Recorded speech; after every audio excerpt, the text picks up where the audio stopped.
जाए, दीनों की सुनते पुकार, दीनानाथ हो जाए। बोलो जयकारा, बोल मेरे श्री गुरु महाराज की जय। गुरुमुखों, श्री गुरु महाराज जी ने जब मथुरा से अलवर की ओर प्रस्थान किया, तब श्री गुरु महाराज जी के आगमन की खुशखबरी सुनकर आश्रम में गुरुमुखों ने इतनी साज सज्जा की कि सब देखते ही आश्चर्यचकित हो गए और खुशियां ही खुशियां मना रहे थे। यदि इसे 1 मास तक करते रहते तो भी संभव न होता। आश्रम से बाहर गुरुमुख प्रेमी प्रतीक्षारत नयन बिछाए खड़े थे।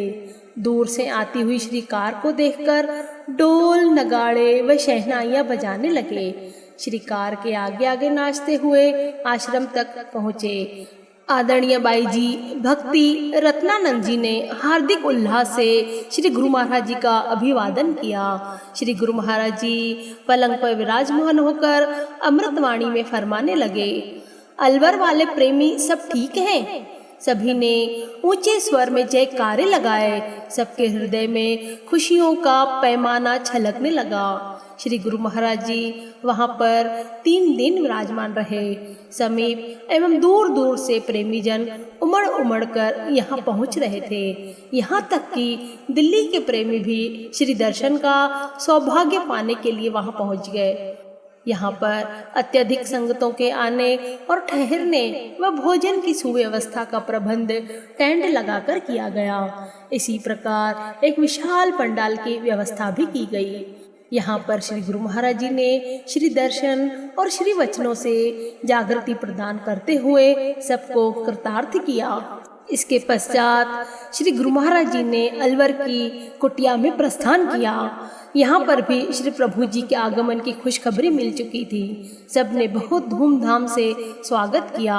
यहाँ श्री मंदिर का निर्माण हो चुका था, बाकी काम अधूरा था। श्री मंदिर में विराजमान श्री परमहंस महान विभूतियों की सुंदर छवियों एवं साज सज्जा से प्रभावित होकर श्री गुरु महाराज जी ने फरमाया, यहाँ तो लोग स्वयं ही खींचे चले आएंगे। इसीलिए ही श्री परमहंस दयाल जी की मौज अनुसार प्रत्येक स्थान पर श्री मंदिरों का निर्माण हो रहा है।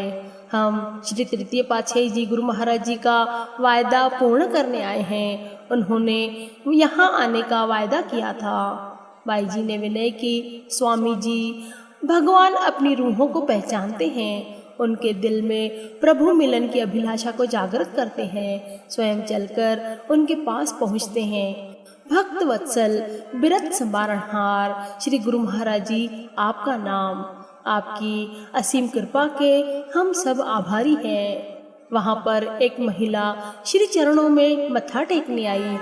उसके हाथ में एक पंखा था जो वह श्री चरणों में भेंट करने के लिए लाई थी। उसकी वेशभूषा से ऐसा जान पड़ता था कि उसे 2 वक्त की रोटी भी न मिल पाती होंगी। श्री प्रभु जी ने उसका हाल चाल पूछते हुए फरमाया कि यह पंखा कहाँ से लाई है। महिला ने शीश झुकाते हुए बड़े ही विनम्र भाव से कहा कि मुझे कुछ महीने पहले ही स्वप्न में श्री दर्शन हुए थे और मैंने देखा कि आपको बहुत गर्मी लग रही थी। बस तब से ही मैं चोकर यानी कि जो आटे छानने की छन्नी होती है वो बेचकर जो धन कमाती थी उसे जोड़ना आरंभ कर दिया।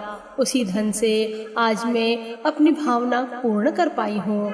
उसका उत्तर सुनकर श्री प्रभु जी अति प्रसन्न हुए और फरमाया कि तुमने इतनी ऊंची भावना से पाई पाई जोड़कर जो यह सेवा की है, यह लाखों करोड़ों से भी बढ़कर है। उसे खूब आशीर्वाद प्रदान कर श्री गुरु महाराज जी ने उसे निहाल कर दिया। गुरुमुखों, श्री गुरु महाराज जी तो हमें यही शिक्षा देते हैं कि यदि परमात्मा को हृदय में बसाने की आकांक्षा है तो अन्य वस्तुओं की चिंता छोड़नी होगी। सत्पुरुषों की संगति में रहकर मनुष्य क्रियात्मक जीवन बनाता है, जिससे मन दूसरे विचारों से रिक्त हो सके। सत्संग, सेवा, सुमरण, ध्यान, भजन आदि ये साधन इसलिए है कि सुरति निर्मल हो और उसमें इष्ट देव की छवि बस जाए। गुरुमुखों, अभी हमने श्री लीला में सुना कि किस प्रकार उस भक्तानी ने पाई पाई जोड़कर श्री गुरु महाराज जी के लिए पंखा भेंट किया, जबकि उसे तो 2 वक्त की रोटी भी बड़ी मुश्किल से मिलती थी। पर गुरुमुखों, उसके सच्चे भाव, सच्चे दिल ने श्री गुरु महाराज जी के चरणों में अपनी जगह प्राप्त की। उसके भाव सुनकर श्री गुरु महाराज जी ने उसे निहाल कर दिया। साक्षात त्रिलोकीनाथ जिस गुरुमुख प्रेमी से, जिस भक्त से खुश हो जाए, उसे और क्या चाहिए। इस संसार में उसे और किस चीज़ की ज़रूरत होगी, या फिर किस चीज़ की उसे संसार में कमी होगी, जब साक्षात त्रिलोकीनाथ उसे अपने आशीर्वादों से निहाल कर दें। इस रहस्य को जिसने समझ लिया वह गुरुमुख बड़ा ही भाग्यशाली है। वह शब्द की कमाई करके नर से नारायण बन सकता है। इस लाभ की तुलना सांसारिक पदार्थों से नहीं की जा सकती। संसार व माया की मलिनता, छल कपट आदि विचारों से स्वयं को मुक्त करना चाहिए, तभी हमें श्री परमहंसों की प्रसन्नता प्राप्त होगी। दिल का हुजरा साफ कर जाना के आने के लिए, ध्यान गैरों का हटा उसके बिठाने के लिए। गुरुमुखों, यदि परमात्मा को अपने हृदय में बसाना है तो अपने दिल को पाक पवित्र और शुद्ध रखना पड़ेगा, तभी ही श्री गुरु महाराज जी हमारे हृदय में बैठ सकते हैं। वाणी में भी जैसे वर्णन हुआ, ऐसे ऊंचे मन के भाव सतगुरु देखे खुश हुए, दीनों की सुनते पुकार दीनानाथ हो जाए। दीनों की सुनते पुकार दीनानाथ हो जाए।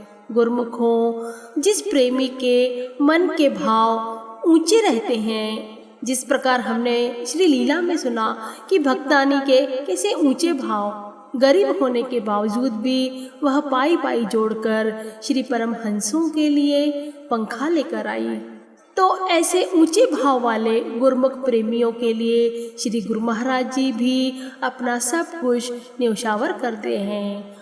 जब हम श्री परमहंसों के सम्मुख दीन बनकर जाएंगे, विनम्र बन के जाएंगे, तब श्री परमहंस भी हमें अपने आशीर्वादों से निहाल करेंगे। हम गुरुमुखों का यही सौभाग्य होना चाहिए, यही फर्ज होना चाहिए कि हम अपने हृदय में संसारी पदार्थों को हटाकर केवल और केवल श्री परमहंसों को बिठाएं और उनकी प्रसन्नता को प्राप्त करें, जिससे हमारा जीवन मंगलमय, सुखों से भरा और शांति प्रिय हो। बोलो जयकारा, बोल मेरे श्री गुरु महाराज की जय।